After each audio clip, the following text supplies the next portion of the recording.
최근 시장에서 가장 중요한 숫자는 코스피보다 환율일 수 있습니다. 3월 17일 기준 코스피는 5.639.20으로 1.611% 상승했고, 달러 자원 환율은 1389원으로 연지 9% 하락했습니다. 여기에 외국인 수급 기대가 겹치며 반도체와 2차 전지가 주도주로 부각됐습니다.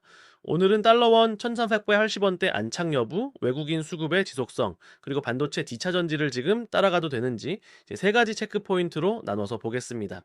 자, 우선 오늘 장을 숫자로 정리해 보겠습니다. 코스피는 수도 원익 순저 2부로 1.691% 상승했습니다. 코스닥은 1.8878로 0.04% 상승에 그쳤습니다. 지수만 보면은 둘 다 오른 장이지만 체감은 달랐습니다. 코스피 대형주의 수급이 집중됐고, 코스닥은 상승폭이 제한됐기 때문입니다. 장중 코스피는 5,79076까지 올라 2.88% 상승 구간도 만들었습니다. 그런데 마감으로 갈수록 상승폭이 줄었습니다. 이 흐름은 추세가 나쁘다는 뜻보다는 오전 급등 이후 차익 실현과 업종별 선별이 동시에 진행됐다는 의미로 보는 편이 더 적절합니다. 한 줄로 정리하면 지수는 강했지만 종목 체감은 엇갈린 장이었습니다. 시장이 전 종목을 밀어 올린 것이 아니라 외국인 선호도가 높은 대형주와 주도 업종 중심으로 자금이 응집됐습니다. 자, 이런 날에는 지수만 보고 시장 전체를 강세라고 단정하면 안 됩니다. 어떤 업종으로 자금이 모였는지, 그 업종이 환율과 글로벌 변수에 얼마나 민감한지까지 함께 봐야 합니다. 오늘 시장은 바로 그 점을 잘 보여줬습니다. 첫 번째 체크포인트는 환율입니다. 오늘 달러권은 1389원까지 내려왔습니다. 수치만 보면 1원, 2원 움직인 것처럼 보일 수 있지만 시장에서는 1500원 아래로 내려오는 구간이 심리적으로 매우 중요합니다. 환율이 안정되면 외국인 입장에서는 환차손 부담이 줄어듭니다. 그러면 한국 주식, 특히 대형 수출주에 대한 접근성이 좋아집니다. 그래서 오늘 코스피 대형주 강세의 배경에도 원화 강세가 자리했다고 볼 수 있습니다. 다만 중요한 것은 전 1389원이라는 숫자 자체보다 1380원대가 유지되느냐입니다. 하루 내려왔다고 추세 전환이라고 말하기는 어렵습니다. 미국 금리 방향, 달러 인덱스, 위험자산 선호가 다시 흔들리면 환율은 빠르게 되돌릴 수 있습니다. 즉, 지금은 환율 하락이 추세 시작인지 단기 안정 구간인지 확인하는 단계입니다. 이 투자자 여러분은 내일과 이번 주 후반에 환율이 1380원대 중반으로 추가 안정되는지 아니면 다시 1500원 부근으로 반등하는지를 먼저 보셔야 합니다. 두 번째는 외국인 수급입니다. 오늘 시장에서는 환율 하락이 외국인 매수 심리를 자극했다라는 해석이 자연스럽게 나왔습니다. 그런데 여기서 중요한 것은 현물만 볼 것이 아니라 선물 방향까지 함께 보는 것입니다. 오전에는 코스피가 강하게 치고 올라갔지만 이런 장세가 하루 반짝으로 끝나는 경우도 많습니다. 외국인 수급이 진짜 돌아온 것이라면 현물뿐 아니라 선물, 그리고 대형주 중심의 연속성이 같이 나타나야 합니다. 외국인 수급을 해석할 때는 세 가지를 같이 봐야 합니다.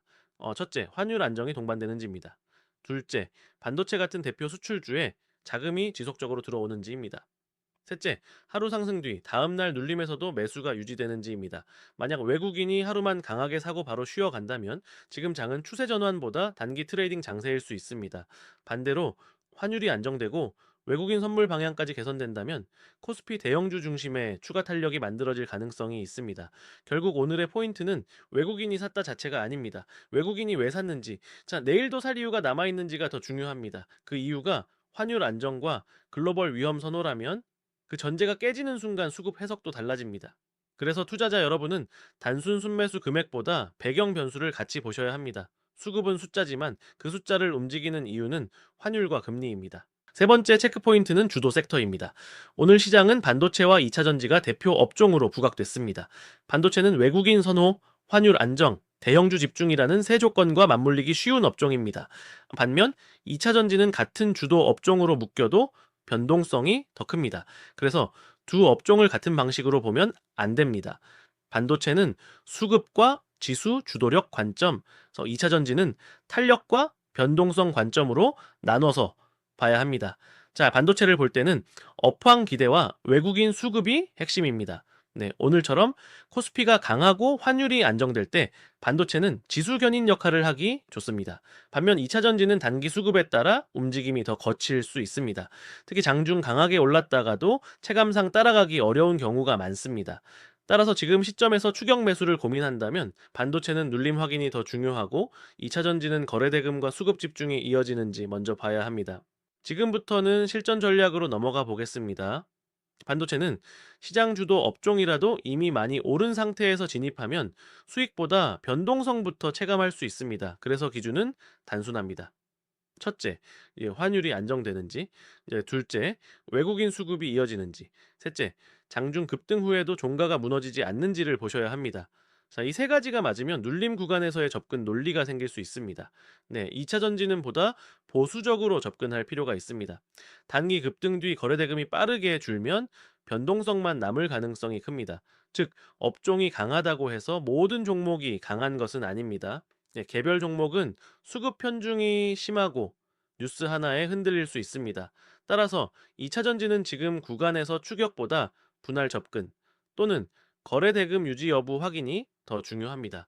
업종 강세와 내 계좌 수익은 다를 수 있다는 점을 항상 분리해 보셔야 합니다. 그리고 오늘 브리핑에서 함께 언급된 전력기기 주도력도 같이 보실 필요가 있습니다. 주도 업종이 확산되는 장인지 아니면은 반도체와 일부 업종에만 수급이 갇힌 장인지에 따라 시장 성격이 달라집니다.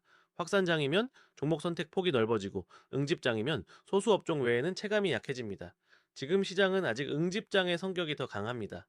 이 점을 놓치면 지수는 오르는데 내 종목은 안 가는 상황이 반복될 수 있습니다. 그렇다면 내일부터는 무엇을 보면 될까요? 첫 번째 숫자는 다시 한번 달러 원입니다. 텔레스 89원에서 멈추지 않고 480원대 안착이 이어지면 외국인 수급 기대는 더 살아날 수 있습니다. 두 번째는 미국 금리와 달러 방향입니다. 국내 시장은 오늘 강했지만 대외 변수 변화에 매우 민감한 구조입니다. 세 번째는 코스피와 코스닥의 온도 차이입니다. 코스피 강세가 코스닥과 중소형주까지 확산되는지 확인해야 체감 개선 여부를 판단할 수 있습니다. 자, 지수 자체로 보면은 코스피는 강한 흐름을 보여줬습니다. 그러나 코스닥은 0.04% 상승에 그쳤습니다. 이 차이가 줄어드는지 아니면 더 벌어지는지를 보셔야 합니다. 네. 차이가 더 벌어지면은 대형주 중심 장세가 이어질 가능성이 큽니다. 반대로 코스닥과 중소형주로 수급이 퍼지면 시장의 폭이 넓어졌다고 해석할 수 있습니다. 결국 내일의 핵심은 상승 여부보다 상승의 질입니다. 마지막으로 정리해 보겠습니다. 지금 시장은 무조건 강세도 무조건 경계도 아닌 구간입니다. 환율이 도와주고 외국인 수급 기대가 살아나면서 코스피 대형주는 강할 수 있습니다. 그러나 코스닥 체감은 여전히 제한적이고 자, 주도 업종 쏠림도 강합니다. 따라서 지금 필요한 것은 방향성보다 그러니까 조건 점검입니다. 환율, 외국인, 주도 업종이라는 세 축이 계속 맞물리는지를 확인하면서 대응하셔야 합니다. 투자자 여러분께서 지금 바로 체크하실 것은 세 가지입니다. 첫째, 자, 그 환율이 1380원대에 머무는가? 둘째, 네, 외국인 수급이 하루 반짝이 아닌가? 셋째, 반도체와 2차 전지를 같은 전략으로 보고 있지는 않은가입니다. 이 세 질문에 답이 명확해질수록 추격 매수의 위험은 줄고 눌림 대응의 확률은 높아질 수 있습니다. 시장은 오늘 강했지만 자, 중요한 것은 내일도 그 강세의 조건이 유지되느냐입니다. 오늘은 달러원 1,480원대 안착 여부, 외국인 수급, 반도체 2차 전지 주도력이라는 세 가지 기준으로 시장을 점검해 봤습니다. 지수보다 조건을 보시는 것이 지금 구간에서는 더 중요합니다. 본 영상은 투자 권유가 아닌 정보 제공 목적입니다. 도움이 되셨다면 양봉 클럽에서 다음 시황 분석도 이어서 확인해 주시기 바랍니다.